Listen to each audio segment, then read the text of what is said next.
गौरवशाली राष्ट्र के निर्माण व विश्व कल्याण के लिए प्रतिबद्ध माननीय प्रधानमंत्री श्री नरेंद्र मोदी जी को धन्यवाद और उत्तराखंड के युवा दूरदर्शी मुख्यमंत्री श्री पुष्कर सिंह धामी को शुभकामनाएं। आइए और 6th world Congress on disaster management में सम्मिलित हों और आपदा प्रबंधन में भागीदार बने।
Good morning, everybody, and welcome to the plenary session on theme Resilience and Sustainable Development in the Himalaya. It is my privilege to call all the dignitaries on dais. So first of all, I would like to request our chairperson of this session, Dr. Pema Jemso, Director General ICMOD Nepal, to please join us on dais. Sir, please. Audience, put your hands together to welcome our chairperson of this session.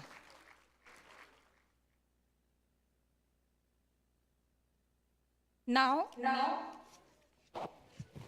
we have Dr. Kalachan Sen, Director, Wadi Institute of Himalayan Geology, as co-chair of this session. Please, audience, help me to welcome him on the dais. Sir, please. The another co-chair of this session is Dr. Navneet Kumar from Global Mountain Safeguard Research, Germany. I cannot able to hear your, clapping voice. Yes, thank you. May I call our keynote speaker, Professor Markus Martin from Heidelberg University, Germany. The panelists of this session are Professor Omkar Singh, Vice Chancellor, Uttarakhand Technical University. Sir, please join us. Okay, he's not there. Okay. The second panelist is Dr. G.S. Rawat from UCOST. Sir, please join us.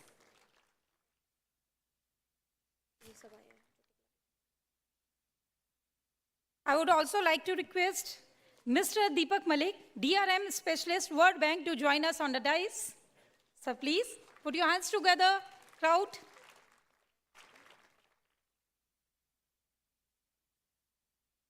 Now, I would like to call Dr. Goharaj Mehraj, researcher from University of Tokyo, Japan. Sir, please, join us. Okay, right.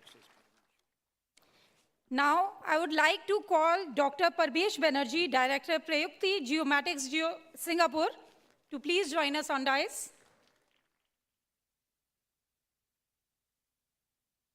Once again, I request you all to put your hands together for our panel.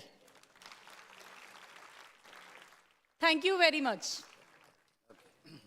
So, ladies and gentlemen, we are about to start this panel. I hope people outside are here. So, we have an eminent chair today. He is the Director General of ICMOD Nepal. It's a global organization doing pioneering work in this area. Over to you, Dr. Pema Gamsho. Over to you, sir.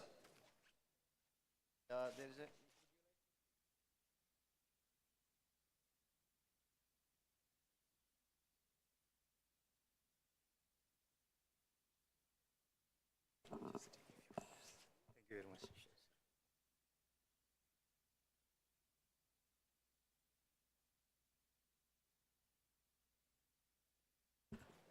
Good morning, everyone. Good morning.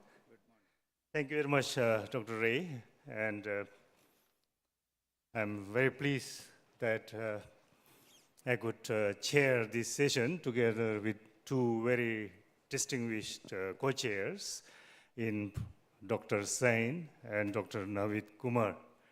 I would like to thank the organizers for inviting ICMOD, the International Center for Integrated Mountain Development, to participate in this very, very important event, the 6th World Congress on Disaster Management. Now, this session, I feel, is very, very important, as Dr. Ray already mentioned. Sustainable development and resilience is at the core of whatever we do. Now, we know the definitions of both. Sustainable development is conducting development, socioeconomic development, that meets the requirement of the present generations without compromising the needs of future generations. That's very simple. In bringing resilience to the discourse, I think we are now taking this forward in the sense that sustainable development has some assumptions that things would be stable, that there would be continuum to whatever we do. But then we know, like we have learned from the pandemic, from the COVID-19 pandemic, there would be shocks along the way which disrupts the whole system. So now you look at the Sustainable Development Goals. I really don't know where we are with all of these goals. I think there is a severe setback. So when you bring in resilience, it is bringing in the dimension of building in the ability of individuals, households, families, communities, countries, nations to cope with shocks, to cope with the climate crisis, to cope with the pollution that we are facing, to cope with the biodiversity loss, all the crises that we are facing, to understand them, to withstand them, and to recover and adapt, to be able to better withstand. So I think these two elements are mutually reinforcing. Now we are going to be focusing on the Himalaya. I still remember the first mountain guru, actually a colleague from India, Professor Narpat Singh Jodha, who used to work at ISIMO when I was a very, very junior official in the working for the government of Bhutan. Now, Professor Jodha used to always say, mountains have 4 distinct specificities. And these specificities are marginality, socioeconomic marginality. So today we need to see whether mountains are still marginalized in terms of decision making, in terms of socioeconomic development. He used to say mountains are inaccessible. Have we increased accessibility? Have we improved this, the mountain people's access to services, goods, and all the facilities? Then vulnerability. Mountains are vulnerable economically, socially, as well as physically because of the conditions there. And finally, in terms of fragility, mountains are very fragile geologically. So I think if you look at these 4 specificities and see where we are, I think we'll have a good idea of where we are. The narratives now have to change. We have enhanced accessibility. Now we have roads everywhere. We have internet access. But have we exposed the mountains to more vulnerability, socially, economically, or physically? We have enhanced socioeconomic development, but did that really help? So I think these are the dimensions that we need to consider. Okay, so I would like to. So, yes, please. We'll call him. So may I invite the Honorable Member of Legislative Assembly, the Honorable Dr. Muna Singh Chauhan, to the podium, please. To the stage. Yeah. Is he here? Is not it? Okay. So let me conclude my statement here then. Okay, so let me conclude here, and I think we are in for a very interesting session. We have a very distinguished lineup of speakers, so I will wait for the Honorable Chief Guest to come in.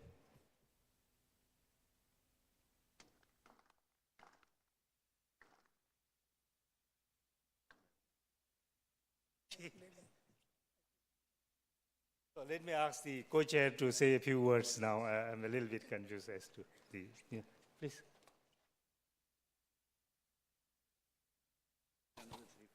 Okay. A very good morning. Once again, I welcome our chair of the session, co-chairs, panelists, distinguished delegates. And this is a very, very important session, as has been explained by our chair, that disaster resilience and sustainable growth or development. So I'll just touch upon that. Not only the Himalaya, if we look into our country itself, the plain, also we are experiencing hazards related to droughts and floods. Coastal regions, also we are experiencing some sort of cyclones, coastal erosions, time to time tsunamis, and the Himalaya. And this year we have experienced, in the beginning, Joshimath episode related to landsliding. Then July, August, we experienced excessive rainfall in Himachal Pradesh and parts of Uttarakhand, leading to landslides and flash floods. Then in October, November, we had in eastern part of Uttarakhand state earthquakes in the western part of Nepal. Then we got South Lonak partial glacial lake outburst flood in Assam. And recently, we have experienced that Silkyara tunnel episode. Before last year, whenever you go back, we see the Himalayan states are being affected by disaster, and Uttarakhand state in particular has been affected. And all of us know that several factors we are attributing to the disaster, not only one factor. We always talk about the climate change, its impact, global warming, and its impact. They are playing role, but besides that, there are several other phenomena we have to look into in integrated manner to understand the earthquake, to understand the landslide, to understand the glacial hazards, glacial lake outburst, flash floods, etc. So we have been experiencing the impact of the climate change. At one hand, we are seeing the impact of the anthropogenic activity. We are seeing that environmental degradation that has happened. The surface rock has developed cracks, fissures, and they are also experiencing some sort of hazards related to the several phenomena. When you talk about environmental degradation, when you talk about climate impact, when you talk about the natural processes like earthquakes, we are talking about several phenomena, and we need to comprehend all this study to understand how we'll be able to build a disaster resilient, a climate adaptable future. I think this particular session will provide a lot of implications to understand all these phenomena. And in the Himalaya particularly, we have high altitude glaciers, we have snowfields, we have mighty rivers, sediments. They are lifeline to tens of millions of people living into the Himalaya for the drinking water, for irrigation, for hydroelectric power generation, for domestic usages, for industrial usages. So developmental is very much required for the state like Uttarakhand, for other Himalayan states. At one hand, we are seeing the lot of resources are there into the Himalaya, and other hand, we are seeing that Himalaya, some parts, not the entire Himalaya is fragile. There is a misconception that entire Himalaya is fragile. Entire Himalaya is not fragile. Some parts are very, very fragile, susceptible, vulnerable to different kinds of disasters with variable magnitudes and intensity. So we need to comprehend geoscientific study to understand the most vulnerable zone. And once we identify the most vulnerable zone, we have to closely monitor that region so that we can provide some mitigation, to provide some sort of resilience into that country, into that part. And the third important thing, that education is very, very important. Sensitization to the local people, what they should do, what they should not do. We have to live with the disasters. We can't live. Wherever you go, you will find some sort of disasters. So we need to learn how to live with the disasters, and for that, again, these sessions will provide a lot of implications to understand all those processes, how we'll be able to imbibe, how we'll be able to implement, so that we'll be able to develop a disaster-resilient Himalayan states when talking about Himalaya. Early warning system, very, very important for every, whether we talk about earthquake, talk about landslides, talk about glacial avalanche, talk about any disaster-related phenomena, we get some sort of precursory events. We understand that something is going to envisage into this region. So if we closely station some sort of web-based sensors, we'll be able to do that. So with this, now we are extremely happy that we have with us our honorable chief guest,